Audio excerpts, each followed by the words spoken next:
Hey everybody, we're going to be going over SI units. Um, we covered this in, I want to say, the first lecture that he showed us Tuesday, but let's look into what this actually is. So when we're looking at SI units, I have a whole bunch of units here. These are mainly the units that you'll see with length, mass, time, temperature, volume, energy or work, and pressure. You'll also see, specifically when you're looking at mass, you'll see a lot of grams. We've already seen grams.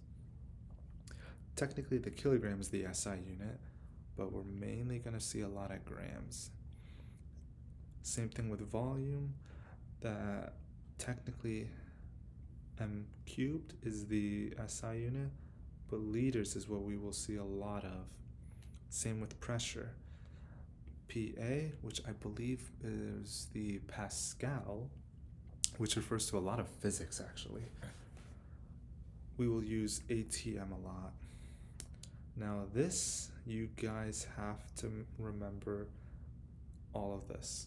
Maybe not all of it, but a majority of it we will see, especially in this unit. So these are just conversions of tera, giga, mega, kilo, deci, centi, milli, micro, nano, pico. You guys have to remember this. And there's also like a little spot here that you can think of as a base unit of 0 or 1. And I want you guys to recognize that and associate it with grams, meters, and liters. Now, the way to do conversions with SI units is you want to think of canceling out your units until you get to your desired, until you get the desired one. So let's show you an example. So we have 75 grams and we want to get to milligrams. Well, the method that we want to remember here is that whenever we see a prefix, we have the milligrams here, we want to put a 1. Whenever we see whenever we see something without a prefix, we want to use an SI conversion. So we can think of it as one of these. This only works if we're staying in the metric system. So you'll see eventually that we'll start to get into the empirical system with inches, and this rule does not apply to that. Let's start. So we have 75 grams, and we want to get into milligrams. Give me 1 second. I just want to pull something out. So this is how you should set it up. 75 grams. Let me write it over here. So 75 grams. You could also put it over a fraction. Oh no, there's not enough space. Okay. Let me... 75 grams. Let me put it over a fraction. And we want to we want to cross out grams, and we want to get to milligrams. These are the same systems. We're still in the metric system, so we can use one of these. So let's see which one goes with milli. So 10 to the negative third goes with milli. And our rule is that if we see a prefix, we're going to put a 1. So let's put a 1 here. And if we don't, it says that we'll use one of these numbers here. So let's put 10 to the third, 10 to the negative third. And if we put this into a calculator, we should get, and I'm going to do it right with you, 75 times 1 divided by 10 to the negative third. I got 75,000. And if we check our units, we crossed out grams and we're only left with milligrams. So this 75,000 is milligrams. Let's do another one. Let's do one where we start to move out of the metric system. So we have 17.1 meters, and we want to get into feet. So now we're switching it up. But let's continue. We also have this here. I don't know if he's gonna give you it, but for the purposes of this video, I will give it to you. I believe it might have been on your reference table, but let's see. We have 17.1 meters, and we somehow need to have meters on the bottom and something on the top. We could try centimeters. Since we see the conversion here, we can't use this right now because the units won't work, but maybe we can try to move on and try to get into centimeters. Is that a possible? It is. We have 10 to the negative 2. We're still in the metric system, so our prefix is going to get a 1. We will put 10 to the negative 2 below into the non-prefix, and we're not done yet. So now we have centimeters on the top, we want to have centimeters on the bottom, and I said that we wanted to get into feet, but there's not quite a conversion that I believe you're expected to know that can get you straight to feet. So our conversion that they give us here is in inches. So let's try in inches. They tell us 2.54 centimeters is equal to 1 inch. And we still need to get into feet. So let's do it one more time and put inches on the bottom and our desired unit on the top, and see how we're not using the any of these 10 to the something here because we moved out of the metric system. We need to remember these. This is a conversion that I believe you have to know on your own. I don't expect there to be a conversion factor given to you. But let's see what we have here. Did we complete it? We cross out meters. We cross out centimeters. We cross out inches. And we're left with our desired unit. So if we solve this now, we should get 56.10. Now you must be thinking, oh, hold on, feet. Did I even put that for the, oh yeah, I did, good. Now you have to be thinking, sig figs. How do we do that for this? The rule is that we do not use these conversion factors at all.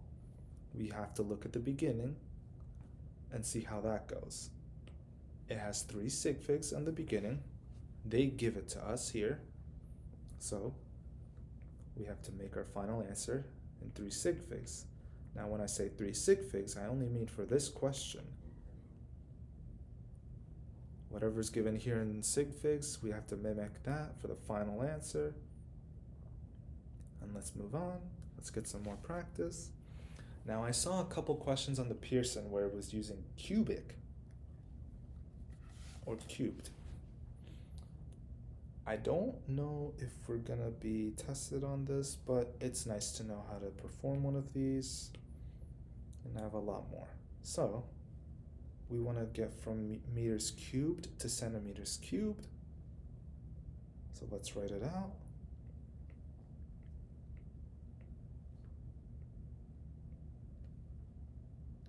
And we can also just immediately see that we have 1, 2, and 3 sig figs. We'll have to remember that for the end. So now we want to get into centimeters. We can do meters, and we can get into centimeters, but this will not work on its own. But let's fill everything in first. We have a prefix here, which means we have to put a 1. We don't have a prefix here, we just have the meters, which is from here, our base unit. So now we'll put 10 to the negative 2, which I want to double check. Is that centi? That is centi. So this is already set up okay. We're not done yet because we see a cubic or a cubed number. How this works is that we will actually cube everything on this side. So what that will do is cube the units, but not only the units, we will cube also the numbers. Your final answer, you can use a calculator obviously, will be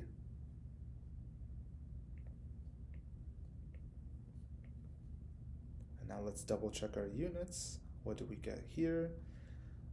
We want to get into centimeters, so do we get our desired units? We cross out meters cubed, we cross out meters cubed. There's nothing to cross out centimeters cubed because that's our desired, so we can put centimeters cubed. And we see here, initially we said 3 sig figs. Is this 3 sig figs? 1, 2, 3, not significant, so it's only 3 and we are set. Let's keep going.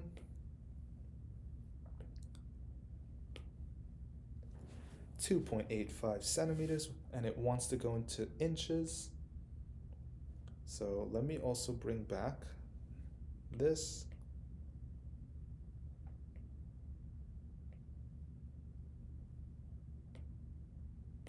We'll have this noted conversion factor. 2.85 centimeters. So we want to have at least centimeters on the bottom, and we see, our conversion factor, we already have a conversion factor from centimeters to inches. So we can just copy that. 1 inch. And let's see if we can cancel out all our units, leaving inches because that's our desired one. If you put this into your calculator, you'll get 1.12 inches. Is that the correct number of sig figs? 1, 2, 3. Ignore the middle. 1, 2, 3. We are set. Am I missing anything here? Oh, okay. We have one final question here. 18.0 milliliters. Now this time we're using liters. I think for the rest of them I've used meters, or 1 gram actually. But we have to remember, it's grams, meters, and liters. So that applies to this rule. This could have been written as milliliters and then liters on the bottom here, because I specifically said these 3 can work. So the rule still applies. We'll multiply and have at least milliliters on the bottom, and we know from our conversion that we can do it from liters. Prefixes on the bottom, we'll put a 1. No prefixes on the top. Let's double check what we can do with milli. 10 to the negative third. 10 to the negative third. Let's check. Milliliters cancels, leaving our desired unit from milliliters to liters. If you solve this, you will get 1.8. Now, let's check our sig figs. 1, 2, 3. 1, 2. Okay, we have to fix our sig figs. Is that good? 0, 1, 2, 3. This 0 has significant digits in the beginning of it, so it's all good. I want to make sure. Is that everything? Yep, that looks like everything. Let me just double check. Just want double check. These are the same questions. And I think everything's okay. Good luck studying, guys. Make sure to memorize these because these are going to be absolutely important and you have to know these also. I'll give you a scenario because there will be questions that eventually there'll be questions such as they'll give you a volume in or let me change it. They'll give you a length in maybe centimeters. But the problem is that an SI unit? No, it is not. It says meters is our length. So you'll eventually have to convert that number that they give you. Then you'll be able to use it in whatever scenario that they want you to. So this is just a quick summary of what SI units are. And yeah, thank you everyone.